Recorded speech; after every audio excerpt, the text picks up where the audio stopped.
All right, you're in for a treat. This right here is a kindness stone.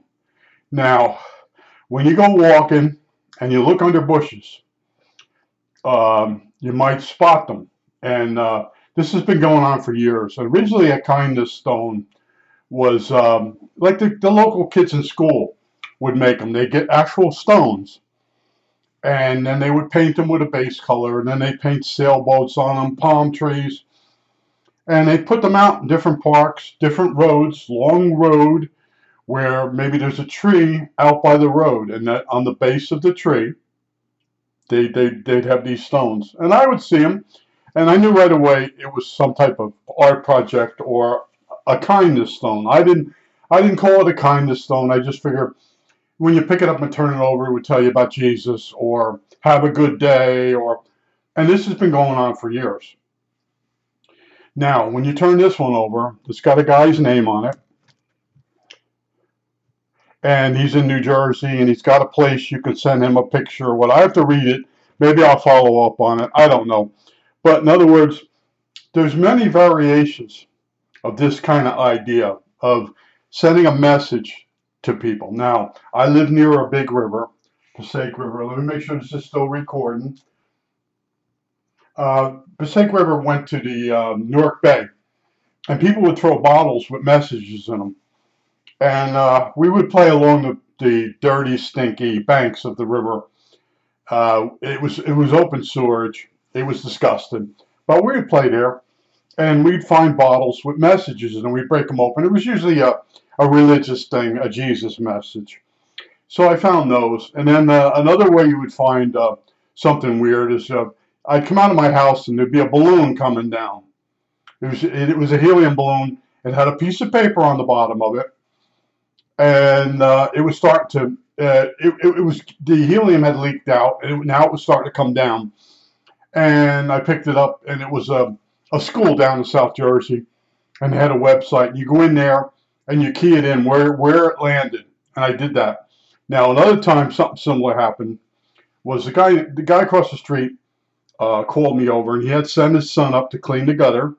Something was clogging the gutter, so his son went up and supposedly cleaned it. I went up and really looked down into the hole for the drain pipe, and it was a card. It was like a credit card, and it had a string on it, and it was on the end of a balloon, and it was like $10 off in a place in New York City, and that's what it was. It was some type of a gift card, and I gave it to the guy, and that's what was clogging the drain up. And no matter how many times the son went up there and cleaned the leaves off, that card was still. I fixed it. Okay. Now there are other variations of these things where geocaching. Now I walk around, and I would see people, and I'm very chatty. I walk up to them, and they would tell me they're geocaching, but they can't find the message. And sometimes you'd find something there, and you'd replace it with something else. Maybe you'd find a yo-yo and put a top in there. Maybe you would. But anyway, there's different variations. So I'm going by this one place, and the guy is all stumped. He's walking up and down. I said, "Are you lost?" He goes, "No, I'm geocaching." And he said, "I know what geocaching is." I said, "It's in the birdhouse." And the guy's looking at me. He said, "Don't explain to me what geocaching is. I'm telling you, it's in the birdhouse." And I point to the tree. And he's still lost. And I went over and I pointed to the birdhouse in the tree. And he's standing there looking at the birdhouse. I said, "Open the birdhouse up." And there was the geocache. It was inside the birdhouse. I pay attention. When I'm walking, I ask questions.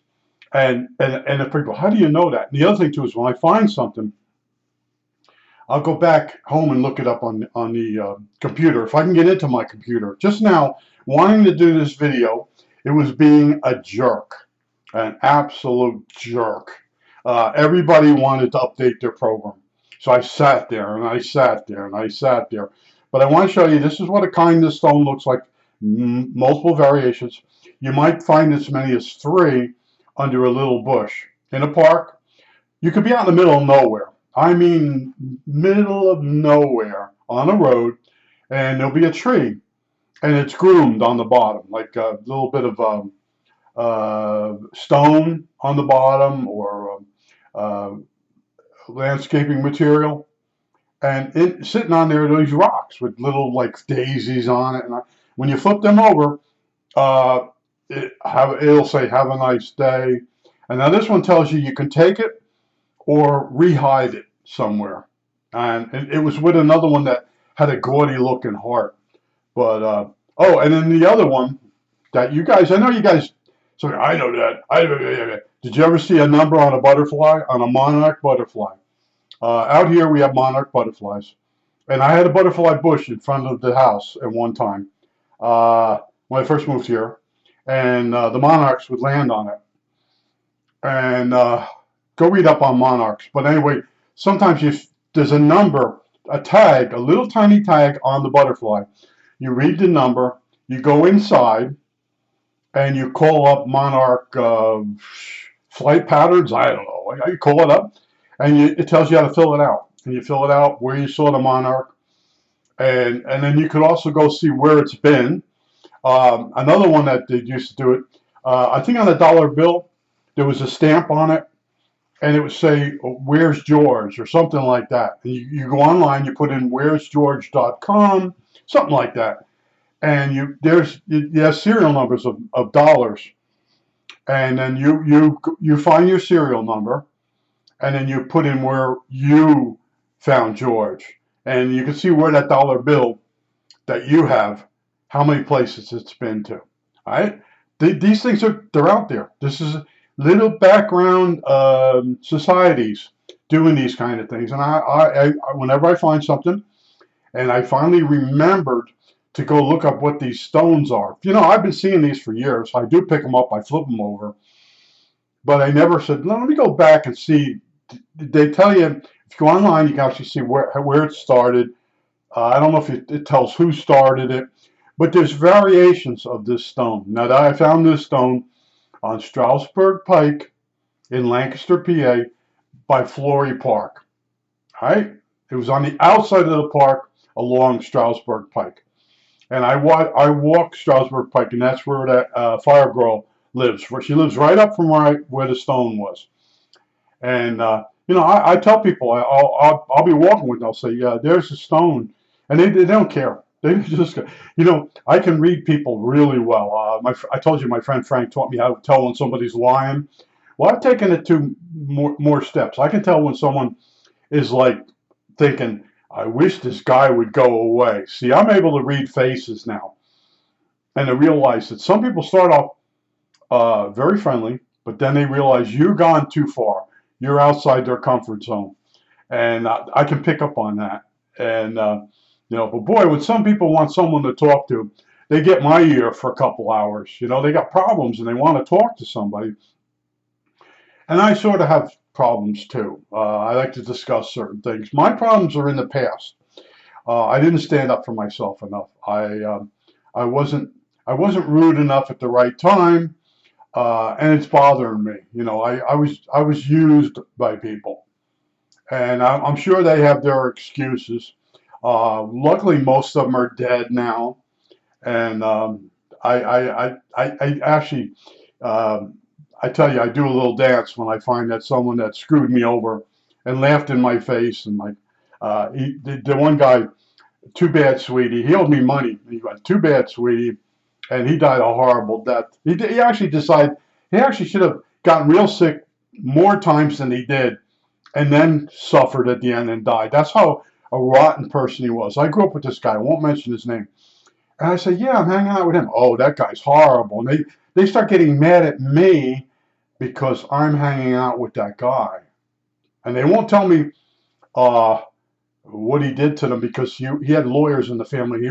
He would send you the paperwork from one of them to shut you up. He's gone. I did a little dance when they told me he was dead.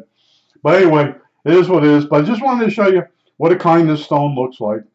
And I just happened to walk next door, and my neighbor, people put these on her daughter's gravesite, and then she brought them home, and she was going to coat them and keep them. See, with gravesites, you can't just put anything you want on a gravesite. They have rules, And then if you put something there for Easter, they have so many weeks where they take it off. Now you ask me how I know this. All right, on Thursday I used to go bowling in high school. I leave the school. This is before I got my first job. I leave the high school, and the cut through to go to the bowling alley was the cemetery. And most of the guys in the cemetery were either like Russians. They didn't speak English. And you get one guy that was like their boss, and you talk to him. And I would notice these giant piles of like little Christmas trees. And he goes, "Do you want any of them?" He says, "You can't put a potted Christmas tree on a grave site. They had rules." And he goes, "It's a shame we throw all this stuff out." Piles and piles in this one section of the cemetery of stuff that was just put down, but it's the wrong thing. Like a grave cover, it has to be a certain size, or they take it back up. And I'll tell you a real quick story. Um, the one uncle would, the one uncle, all my uncles on my mother's side were heavy drinkers. We'll say that. We won't say they're alcoholics. They're heavy drinkers. And they will cheat you. They will take your money from you and go drink it and get rid of it. And the one uncle went to the grandfather's grave site, and he took a grave blanket from next to it and put it on his father's grave. But it had special markings on it. And the people came to visit, and they realized that, and they got the cemetery to come out and look at it. Well, anyway, my mother got the phone call, and then she would always hang up. She'd be all upset. She says, "You won't believe what your dopey uncle did." I said, "No, I'll believe. What did he do?" He stole a grave blanket. He put it on his father's grave, which would be my mother's father's grave. And then he collected money from his brothers and sisters for the grave blanket. I think that's it. All right, that's it.